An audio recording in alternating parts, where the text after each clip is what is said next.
اور یہ ایمانی حرارت کے لیے اللہ سے دعا کرنی چاہیے. تو میں بات بتا رہا تھا کہ حضرت عمر بن خطاب رضی اللہ تعالیٰ عنہ جو حکم کہا تو اللہ کے نبی صلی اللہ علیہ وسلم کہہ رہے نہیں مجھے یہ منظور نہیں, مجھے یہ منظور ہے کہ دیت لی جائے اور چھوڑ دیا جائے.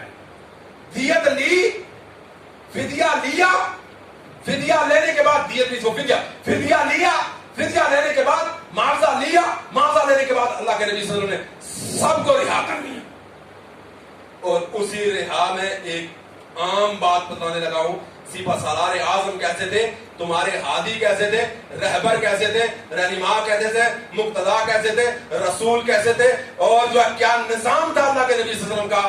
جب سامنے جو ہے مال رکھا گیا, اس مال رکھتے ہوئے اللہ کے نبی جناب محمد رسول اللہ صلی اللہ علیہ وسلم ایک سونے کا ہار بیچ میں موتی جڑے ہوئے خوبصورت قسم کے جو مالے لگے ہوئے اچھا ہار سامنے آ گیا. جب مال کو دیکھا گیا, بڑا قیمتی ہار سامنے ہار آیا, ہاتھ میں اٹھایا, نبی علیہ الصلوۃ والتسلیم نے فرمایا اس ہار کو میں پہچانتا ہوں, یہ ہار میری بیوی خدیجہ الکبریٰ رضی اللہ تعالی عنہا کا ہے, اور یہ ہار میری بیٹی حضرت زینب رضی اللہ تعالی عنہا نے بطور فدیہ بھیجا ہے.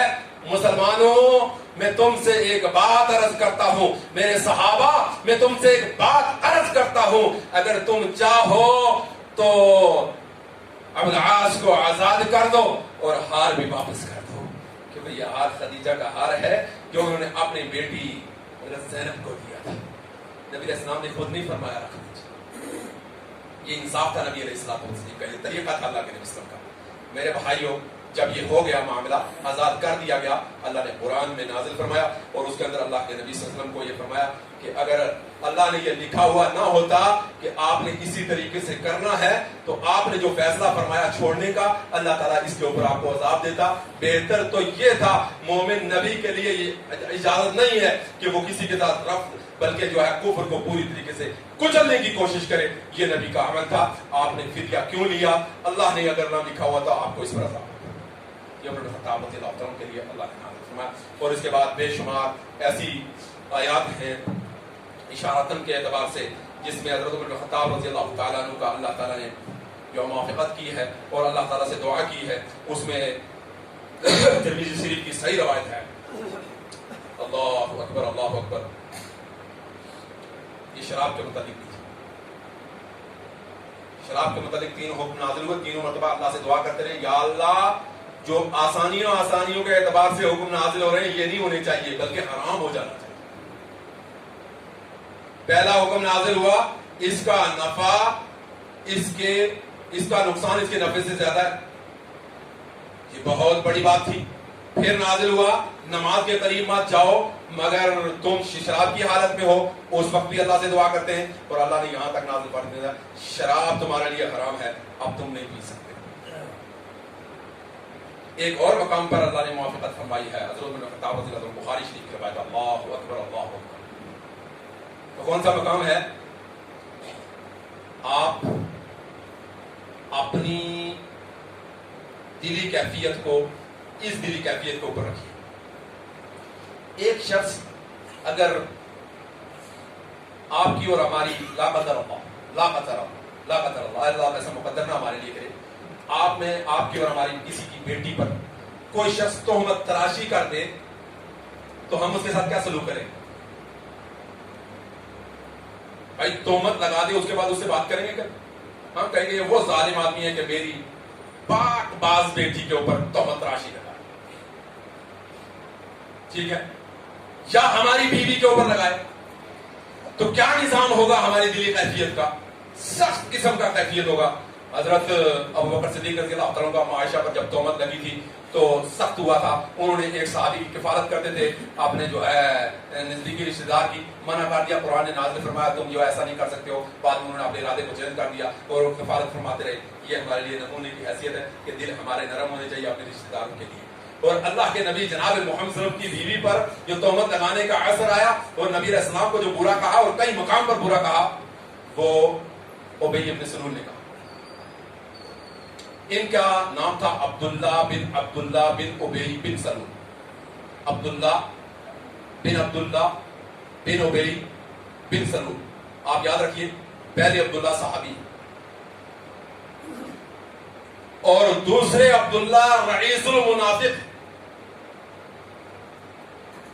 دوسرے عبداللہ جو نا ابن سلول جس کو کہتے ہیں ابی بن سلول, جس کو ابی بن سلول کہتے ہیں, یہ رئیس المنافقین میں سے ایک تھا جس کا نام عبداللہ تھا. عبداللہ نام تھا. یہ مفاد پا جاتا ہے. ہمارے ہاں تو یہ رواج نہیں ہے کہ باپ کا نام بھی کوئی ہو اور بیٹے کا نام بھی کوئی ہو. ہم تو اور طریقے سے آپ نام رکھنے لگے. اب نام کے معنی پہ غور ہی نہیں کیا جاتا. کبھی نام کے معنی پہ غور نہیں کیا جاتا کہ میرے بیٹے کا نام کیا ہے. سیدھا نام رکھنا مقصد ہوتا ہے. بس نام رکھنا ہے. جی کیا نام ہے؟ تیرے نام کے ساتھ نام جڑ بھی رہا ہے کہ نہیں جڑ رہا ہے. ایک ٹرینڈ بن گیا ہے پوری طریقے سے میرے نام کے ساتھ نام جڑ جانا چاہیے. پر کیسے جڑے, صحیح ہے کہ غلط ہے, کبھی پوچھتے ہی نہیں ہے کسی سے جا کر. اب جب یہاں نکالو پوچھو کیا نام ہے, کہا نام یہ ہے, تو پھر بھائی یہ تو نام غلط ہو جاتا ہے. آپ کا نام, یہ نام جو آپ نے ساتھ میں جوڑا ہے تو یہ بھائی غلط ہے, کیونکہ معنی کے اعتبار سے غلط ہے. شرک لاحق ہوتا ہے, تو آپ شرک لاحق ہوتا ہے تو اس کو بدلیے آپ. تو اب یہ مسئلہ ہے کیونکہ ہم پوچھتے نہیں, اور اس دور میں, اس علمی دور کے اندر بھی ہم نام سوچ سمجھ کے اپنی اولاد کا نہیں کرتے. تو میرے بھائیوں, عبداللہ کا باپ عبداللہ رئیس المنافق تھا. رئیس المنافق یہ بیمار ہوا, وفات پا گیا. یہ عبداللہ آگے کھڑا ہوا, اشک بہار تھا کیونکہ باپ تھا. اور اللہ کے نبی صلی اللہ علیہ وسلم نے پوچھا عبداللہ کیا بات ہے؟ کہا اللہ کے نبی صلی اللہ علیہ وسلم میرا باپ منافق تو تھا, وفات پا گیا ہے, میں آپ کے پاس آیا ہوں. میں سمجھتا ہوں میرے باپ کا انجام کیا ہے, لیکن اگر آپ ایک رحم فرمائیں, اپنا جبہ مبارک مجھے دے دیں, اپنا جبہ مبارک مجھے دے دیں کہ آپ کے کرتا مبارک کے اندر میں اس کو کفنا دوں. آپ کے کرتا مبارک کے اندر میں کفنا دوں. اللہ کے نبی جناب محمد رسول اللہ صلی اللہ علیہ وسلم نے اپنا جبہ اتار دے دیں, کفرائی, کوئی بات.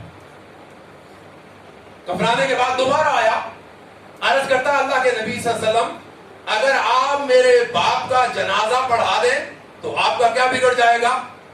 اللہ کے نبی صلی اللہ علیہ وسلم نے فرمایا عبداللہ چلو تیاری کرو, میں جنازہ پڑھاؤں گا, میں جنازہ پڑھاؤں گا. اللہ کے نبی صلی اللہ علیہ وسلم اٹھے اور تشریف لے چلے, نکلنے لگے. مجلس میں حضرت عمر بن خطاب رضی اللہ تعالی عنہ موجود تھے. آپ نے آپ کا جوبہ پکڑ لیا, کہا اللہ کے نبی صلی اللہ علیہ وسلم سب کچھ ہو سکتا ہے لیکن ابن ابی کا آپ جنازہ نہیں پڑھا سکتے. رئیس المنافق تھا, گالیاں دی تھیں, اما عائشہ پہ تہمت لگائی تھی, بہت برا آدمی تھا, ہمیشہ آپ کو تکلیف پہنچائی ہے, اسلام کو تکلیف پہنچائی ہے, اسلام کے خلاف ہمیشہ کھڑا ہوا ہے. اللہ کے نبی صلی اللہ علیہ وسلم نے فرمایا نہیں, مجھے پڑھانا ہے, میں پڑھانے کے لیے جاؤں. کہا اللہ نے آپ کو منع کیا ہے اور کہا ہے کہ آپ اس کے لیے استغفار کریں یا استغفار نہ کریں. آپ استغفار کریں, اگر آپ 70 مرتبہ بھی دعا مانگے میں قبول کرنے والا نہیں. اللہ نے یہ فرمایا ہے. کہا مجھے اللہ نے خیار دیا ہے بھائی کہ میں اس کے لیے دعا کروں کہ دعا نہ کروں, اب میری مرضی ہے نا میں دعا کروں. اللہ نے کہا ہے کہ 70 مرتبہ بھی دعا کرے قبول نہیں کروں گا تو میں 71 مرتبہ کروں گا نا. ایسا کوئی رحیم ہے, ایسا کوئی رحیم ہم میں سے ہو سکتا ہے, ایسا دل ہمارا ہو سکتا ہے. اور اللہ کے نبی صلی اللہ علیہ وسلم نے نماز جنازہ پڑھائی, بخاری شریف میں روایت موجود ہے. نماز پڑھائی اللہ کے نبی صلی اللہ علیہ وسلم نے. اللہ نے قرآن میں نازل کیا کہ آج کے بعد آپ کسی بھی مشرک کا, کسی بھی منافق کا آپ نماز